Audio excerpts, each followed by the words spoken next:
सुंदरी से शादी करके अपने घर ले आता है। माँ, मैंने शादी कर लिया है। ये तूने क्या किया कालू? मैंने तेरे लिए गौरी को पसंद किया था और तू इस टकली से शादी करके आ गया। सुंदरी अपनी सास की बातें सुनकर चौंक जाती है और मन ही मन सोचती है, ये बुढ़िया मुझे टकली कह रही है। आज मैं इसे कुछ नहीं बोलूंगी, मगर कल मेरा दिन होगा। ऐसा मजा चकाऊंगी इस बुढ़िया को कि इस बुढ़िया को अपनी नानी याद आ जाएगी। माँ, आप एक कैसी बातें कर रही है? मेरी पत्नी को आप टकली कह रहे हैं? टकली को टकली ना कहूँ तो क्या कहूँ कालू? पहले तो मुझे एक बात बता कालू, इस कवि में ऐसा तूने क्या देख लिया जो इस टकली से शादी रचाकर यहाँ आ गया? माँ, मैं सुंदरी से सच्चा प्यार करता हूँ। प्यार सुंदर और सुंदरता देखकर नहीं होती है माँ, प्यार तो दो आत्माओं का मिलन होता है माँ। चुप कर कालू, ये फालतू की बातें मुझे मत बता।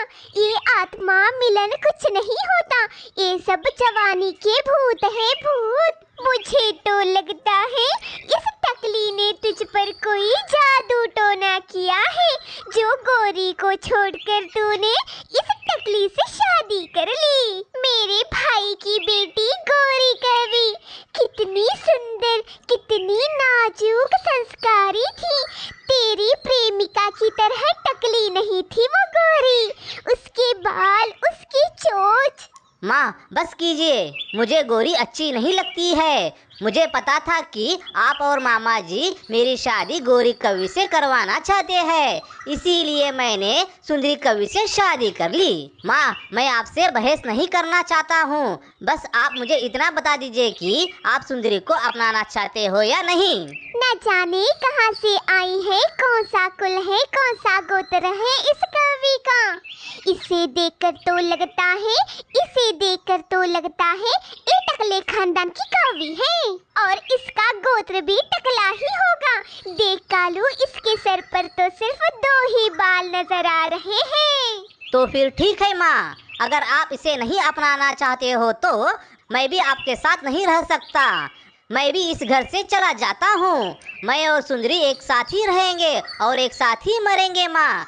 मुझे बस आप इतना बता दीजिए कि आप सुंदरी को अपनाना चाहते हो या नहीं। कालू, तू अपनी माँ को छोड़ेगा, वो भी इस टकली के लिए? माँ, आप सुंदरी से इज्जत से बात कीजिए। ये टकली नहीं है, इस कवि का नाम सुंदरी है। नाम तो सुंदरी है इस कवि का, मगर दिखने में तो ये। बस कीजिए माँ जी, मैं चुप खड़ी हूँ। इसका मतलब ये नहीं कि आप जो चाहे वो मेरे बारे में कह सकती हैं। लो, अब ये महारानी भी आ गई मैदान में। कल वो ही कही कि मेरे भोले भाले बेटे को फंसाकर शादी रचाकर मेरे घर आ गई। मैं सब जानती हूँ तुम गरीब कवियों को। पहले मीठी मीठी बातें करते हो अमीर कवों से, फिर उन्हें अपने जाल में फंसाकर अमीर घरानों की बहू बन जाते हो तुम कवियों। कालू जी, ये आपकी माँ है या आफत की बुढ़िया? कब से देख रही हूँ बड़बड़ बड़बड़ किए जा रही है। हाँ, तूने मुझे बुढ़िया कहा? देख कालू, इसकी हिम्मत। बस कीजिए आप दोनों। माँ, आप अपने घर में आराम से रहिए, मैं सुंदरी को लेकर यहाँ से चला जाता हूँ। चलो सुंदरी यहाँ से। ऐसा कहकर कालू कौवा जाने ही वाला था कि कालू की माँ कालू से कहने लगती है, रुक जा कालू बेटा, मुझे छोड़कर जाने की सोच रहा है? ये दिन देखने के लिए ही मैंने तुझे इतना पाल पोस कर बड़ा किया था क्या? ये दिन भी मुझे देखना पड़ सकता है, मैंने सोचा नहीं था। तेरे पिताजी मुझे कब का छोड़कर चले गए। मैंने तुझे पाल पोस कर बड़ा किया है, अब तू भी मुझे छोड़कर जा रहा है। जा कालू, चला जा। अच्छा सिला दिया है तूने मेरे प्यार का बेटा कालू। जा, चला जा यहाँ से अपनी पत्नी के साथ। मैं अकेले जी लूंगी तेरे बगैर। नहीं माँ, मैं आपको अकेले छोड़कर कहीं नहीं जाऊंगा। मुझे माफ कर दो माँ, मुझे माफ कर दो। मैं जितना प्यार सुंदरी से करता हूँ ना माँ, उससे ज्यादा प्यार मैं आपसे करता हूँ। तो फिर मुझे छोड़कर जाने की बात क्यों कर रहा है कालू? नहीं जाऊंगा माँ, आपको छोड़कर कहीं पर भी नहीं जाऊंगा माँ। कालू कौवा अपनी माँ को गले लगाकर रोने लग जाता है। सुंदरी ये सब देखकर सोचने लग जाती है। अरे कालू जी तो एक ही झटके में अपने माँ के गले लग गए। अब मेरा क्या होगा? क्या कालू जी मुझे छोड़ देंगे? सुंदरी, मैं जानता हूँ कि तुम किस सोच में पड़ गई हो, मगर मेरी भी कुछ मजबूरियाँ हैं सुंदरी। मैं माँ को अकेले छोड़कर नहीं आ सकता। तुम प्लीज मुझे भूल जाओ सुंदरी, भूल जाओ। भूल जाओ? क्या मैं कोई खिलौना हूँ जो एक ही झटके में कह रहे हो कि मुझे भूल जाओ? क्या तुम्हें याद नहीं, तुमने मुझसे शादी की है, शादी। कालू बेटा, मैं इतनी स्वार्थी नहीं हूँ कि मेरे लिए तू अपनी खुशियों का गला घोट दे। मैं इस कवि को अपनाने के लिए तैयार हूँ। मैं जानता था माँ, तुम मुझसे बहुत प्यार करती हो। मुझे उदास देख नहीं सकती माँ। अरे इस घर में ये कैसा ड्रामा चल रहा है? पहले सासू माँ मुझे अपनी बहू मानने से इनकार कर रही थी, अब एक ही झटके में मुझे अपनी बहू बनाने लग गई। सुंदरी, क्या सोच रही हो? माँ ने तुम्हें अपनी बहू के रूप में स्वीकार कर लिया है। पैर पड़ो और आशीर्वाद लो माँ से। हाँ हाँ हाँ कालू जी। सुंदरी जैसे ही आशीर्वाद लेने जाती है, कालू की माँ कहने लगती है, जीती रहो बहू, जल्दी से मेरे बेटे को छोड़कर भाग जा यहाँ से। ये आप कैसा आशीर्वाद दे रही है सासू माँ मुझे? मैंने ऐसा क्या कह दिया बहू जो तुम्हें इतना गुस्सा आ गया? मैंने तो बस जीती रहो बहू कहा है तुम्हें। हाँ सुंदरी, माँ ने ऐसा ही कहा है। सुंदरी कवि मन ही मन सोचने लगती है, ये बुढ़िया बहुत शानी है, मुझे ही कालू जी को छोड़ने का आशीर्वाद दे रही है। सुंदरी, क्या हो गया है तुम्हें? कुछ नहीं कालू जी, मैं थक गई हूँ, जरा आराम करना चाहती हूँ। जा बहू जा, शादी करके थक गई है तू, जाकर आराम कर ले। जी जी सासू माँ, जाती हूँ। ऐसा कहकर सुंदरी कवि और कालू कौवा वहाँ से चले जाते हैं। ये काली कवि मेरे बेटे को फंसाकर मेरे घर आई है, मैं इसे इस घर में रहने नहीं दूंगी। इस कवि का जीना हराम ना किया तो मैं कालू की माँ नहीं। इस तरह से रात गुजर जाती है। अगली सुबह भी हो जाती है। कालू, कालू बेटा, लगता है बहू रानी अभी तक घोड़े बेचकर सो रही होगी, उसे अभी तक सुबह नहीं हुई है। ओ माँ, सुंदरी को जल्दी उठने की आदत नहीं है, इसीलिए उसने। मैं सब समझती हूँ कालू, ये गरीब कवियाँ हम जैसे अमीरों के यहाँ के कानून और कायदे नहीं जानती, इसीलिए तो मैंने गौरी को पसंद किया था। वो हमारे घर के सारे कायदे जानती है। गौरी अगर मेरी बहू होती तो वो सुबह उठकर भगवान की आरती लेकर मेरे पैर छूती, तेरी पत्नी की तरह 10 बजे तक सोई नहीं रहती। ओ माँ, रहने दे कालू, जो हो गया सो हो गया।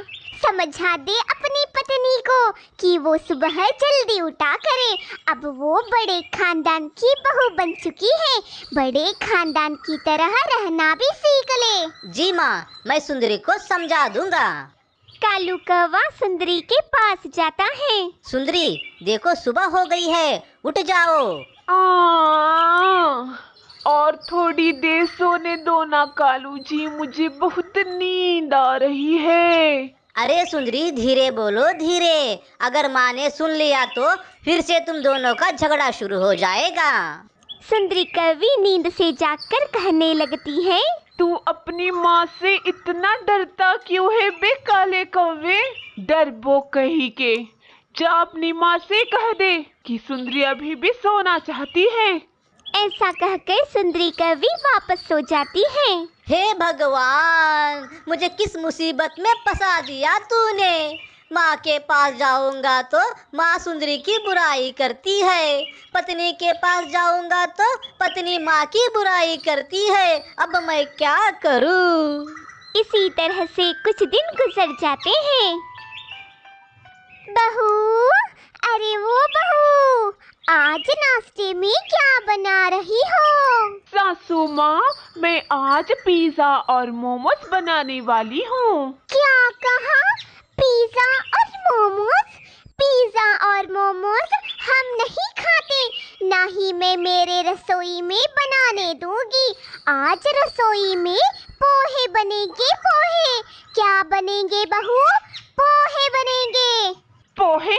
मुझे पोहे पसंद नहीं है, मैं पोहे नहीं खाती। मैं तो आज नाश्ते में पिज्जा मोमोज ही बनाऊंगी सासू माँ जी। कालू कौवे की माँ को गुस्सा आ जाता है और कालू कौवे की माँ रसोई घर में ताला लगा देती है। मैं भी देखती हूँ कि रसोई में आज पिज्जा तो कैसे बनाती है। सासू माँ, आपने ये क्या कर दिया? रसोई में ताला क्यों लगा दिया है आपने? अब मैं नाश्ता कैसे बनाऊंगी? सुंदरी की बातों का बिना जवाब दिए कालू की माँ सोफे पर जाकर बैठ जाती है। कालू जी, कालू जी। क्या हो गया सुंदरी? तुम चिल्ला क्यों रही हो? क्या कहीं पर अनहोनी हो गई है? ये देखिए कालू जी, माँ ने क्या किया है। माँ तो चुपचाप सोफे पर बैठी हुई है सुंदरी। उधर क्या देख रहे हैं कालू जी? इधर देखिए, इधर। सासू माँ ने रसोई में ताला लगा दिया है, ताला। ताला? माँ, आपने रसोई में ताला क्यों लगाया है? तू अपनी पत्नी से क्यों नहीं पूछता कि मैंने रसोई में ताला क्यों लगाया है? सुंदरी, क्या हुआ है? आप मुझसे क्यों पूछ रहे हैं कालू जी? अपनी माँ से क्यों नहीं पूछते कि इन्होंने रसोई में ताला क्यों लगाया है? तुम दोनों में से मुझे कोई बताएगा कि यहाँ पर क्या हो रहा है? मैं बताती हूँ तुझे कालू कि तेरी ये नाजुक सी पत्नी मुझसे किस तरह से ज़बान लड़ा रही थी। देख कालू, तेरी पत्नी आज नाश्ते में पिज्जा और मोमोज बनाने जा रही थी, तो मैंने भी उसे कह दिया कि आज रसोई में पिज्जा मोमोज नहीं बनेंगे, आज पोहे बनेंगे, पोहे। मगर ये कवि मेरी बातों को अनसुना कर रही है और कह रही है आज पिज्जा ही बनाऊंगी, इसीलिए मैंने रसोई में ताला लगा दिया। ये मेरी रसोई है, यहाँ सिर्फ मेरी हुकूमत ही चलेगी। मैंने ठीक किया है ना कालू? इन दोनों का मैं क्या करूं भगवान, सारी जिंदगी नर्क बना रखा है। कालू जी, क्या खाक ठीक किया है आपकी माँ ने? कोई रसोई में ताला लगाता है भला? मैंने ऐसी सास के बारे में ना ही सुना है ना ही देखा है। मैं 100 बात की एक बात करूंगी कालू जी कि आपकी माँ बहुत खुदगर्ज है, हमेशा सिर्फ अपने बारे में ही सोचती हैं। अगर इन्हें पोहे ही खाने हैं तो खुद भी बनाकर खा सकती है ना। नहीं, इन्हें तो मेरे साथ सुबह सुबह उठकर झगड़ा जो करना था, इसीलिए इन्होंने रसोई में ताला लगा दिया है कालू जी कि ये मेरे साथ सुबह सुबह उठकर झगड़ा शुरू कर दे और मुझे कहे कि तेरी पत्नी बहुत झगड़ालू है कालू। आपकी माँ रोज रोज मुझे एक एक अलग अलग नाम दे रही है। पहले दिन तो मुझे टकली का नाम दे दिया, फिर डायन, अब झगड़ालू, ना जाने और भी कितने कितने नाम सोच कर रखे हैं माँ जी ने मेरे लिए। हाँ, तू बिल्कुल ठीक कह रही है टकली। तूने मेरे बेटे को मुझसे दूर किया है, डायन कही की। मेरा बस चले तो मैं तुझे मेरे घर में 1 मिनट भी बर्दाश्त ना करूं। अगर मेरे बस में होता तो तुझे घसीटते हुए मेरे घर से दफा कर देती। ये मेरे पति का भी घर है सासू माँ, मैं भला क्यों जाऊँ यहाँ से? अगर चली भी गई तो मेरे पति को मेरे साथ ले जाऊंगी, फिर तू अकेली यहाँ पर बैठकर पोहे खा, पोहे। बस करो तुम दोनों, क्या छोटे बच्चों की तरह लड़ाई कर रहे हो? तुम्हारा झगड़ा देख देख कर तो मैं तंग आ गया हूँ। मेरा इस घर में दम घुट रहा है। तुम दोनों इसी तरह से लड़ाई करते रहोगे तो तुम दोनों कभी नहीं सुधर पाओगे। तू अपनी माँ को समझाने चला है? पहले तेरी पत्नी को समझा। देख बड़ों से किस तरह से जबान लड़ाती है तेरी पत्नी। मेरी नाक कट गई है तेरी पत्नी की वजह से। न जाने मेरे नसीब में और क्या क्या झेलना बाकी रह गया है। देखा कालू जी आपने सासू माँ मेरे बारे में क्या क्या कह रही है। बस करो तुम दोनों, क्या तू मैं किए जा रहे हो? अब और मुझसे सहन नहीं हो पाएगा। मैं तुम दोनों के साथ नहीं रहूंगा। मैं सन्यासी बन जाऊंगा। मैं इस जंगल को छोड़कर हिमालय पर्वत को चला जाऊंगा, भगवान शिव के पास। मगर कालू की बातों का उन दोनों पर कोई असर नहीं होता। फिर कालू कौवा वहाँ से चला जाता है। देखा सासू माँ आपने, आपकी वजह से कालू कितने दुखी हो गए और यहाँ से बेचारे चले भी गए। बेचारा मेरा कालू बेटा तुझसे शादी करके पछता रहा है, इसीलिए शर्मिंदा होकर अपने कमरे में चला गया है मेरा बेटा।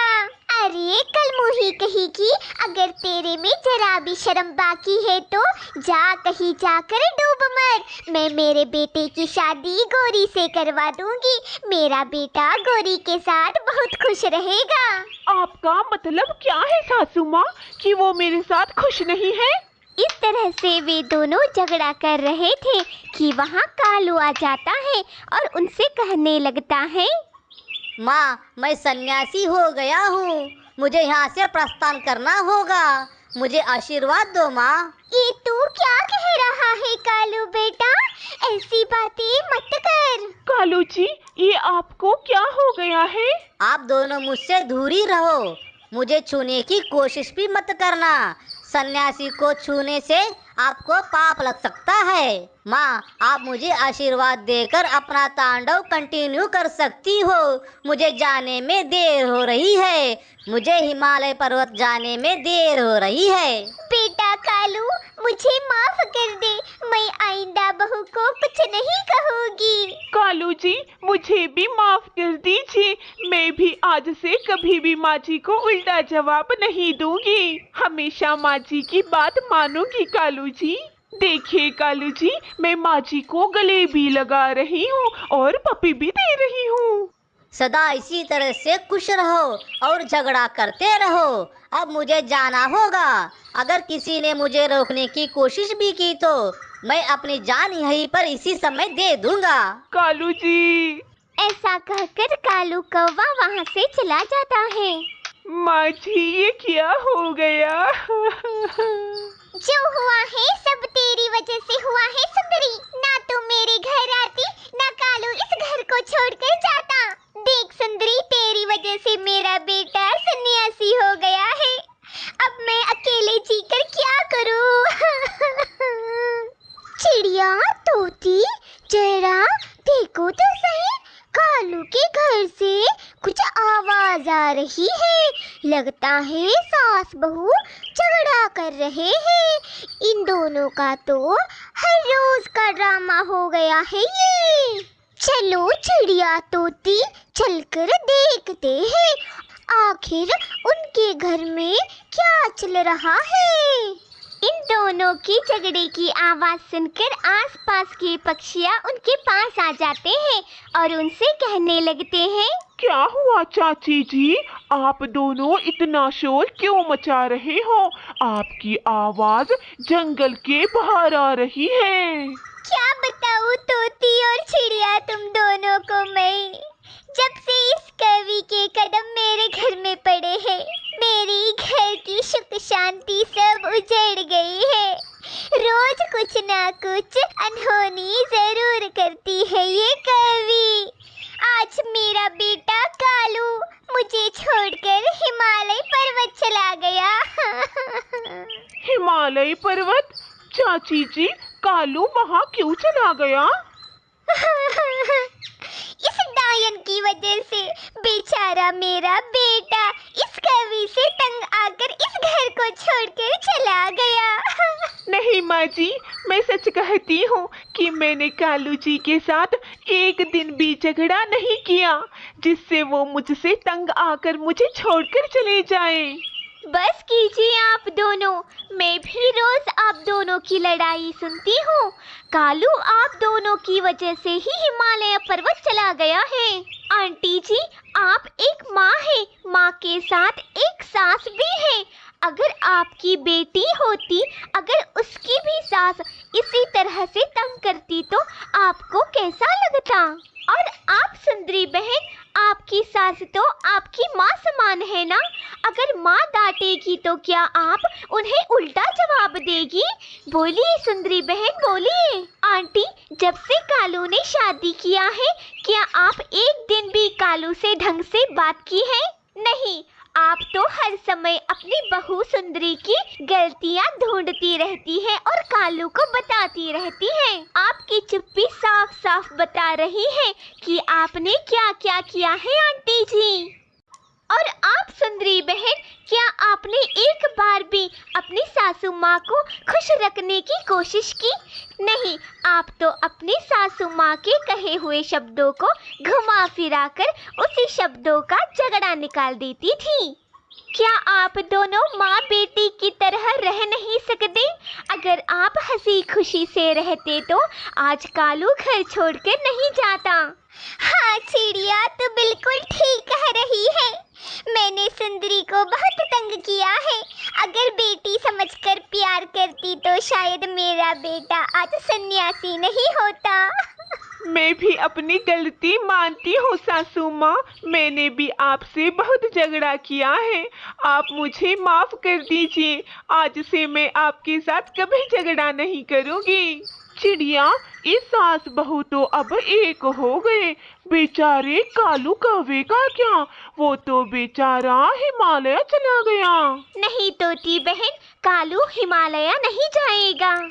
सुंदरी बहन, आंटी जी, वाकई में आपको अपनी गलती का एहसास हो गया है और आप दोनों आज के बाद कभी एक दूसरे के साथ झगड़ा नहीं करेंगे। तो जाइए, कालू भैया को वापस ले आइए, रोक लीजिए उन्हें। चिड़िया की बातें सुनकर कालू की माँ और सुंदरी कवि कालू को ढूंढने निकल पड़ते हैं।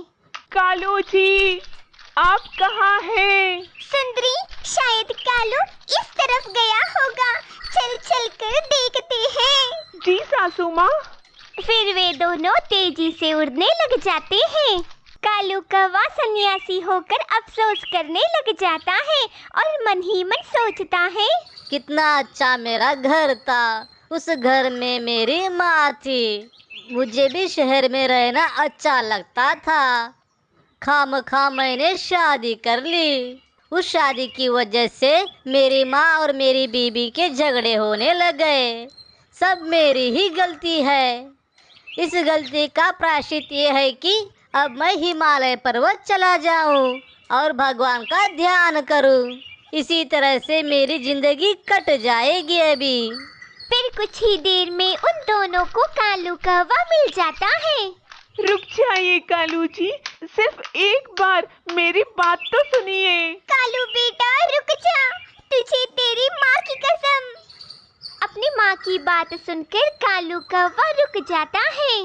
बेटा कालू, मैं जानती हूँ मेरी वजह से तुझे बहुत परेशानी हुई है, मगर मेरी गलती का मुझे एहसास हो गया है। आज से मैं मेरी बहू को बेटी की तरह रखूंगी। मेरी बेटी सुंदरी को कभी तंग नहीं करूंगी, ना ही उसके साथ झगड़ा करूंगी। कालू, तू बस घर वापस आ जा। कालू, मैं भी सासू माँ के साथ कभी झगड़ा नहीं करूंगी कालू जी। इन्हें अपनी माँ की समान मानूंगी। आप बस हमें छोड़कर मत जाइए। हम दोनों आपसे बहुत प्यार करते हैं कालू जी। आपके बगैर हम दोनों रह नहीं पाएंगे। प्लीज ये संन्यास होने का फैसला आप अपने दिमाग से निकाल दीजिए कालू जी, और हमारे साथ हमारे घर चलिए कालू जी।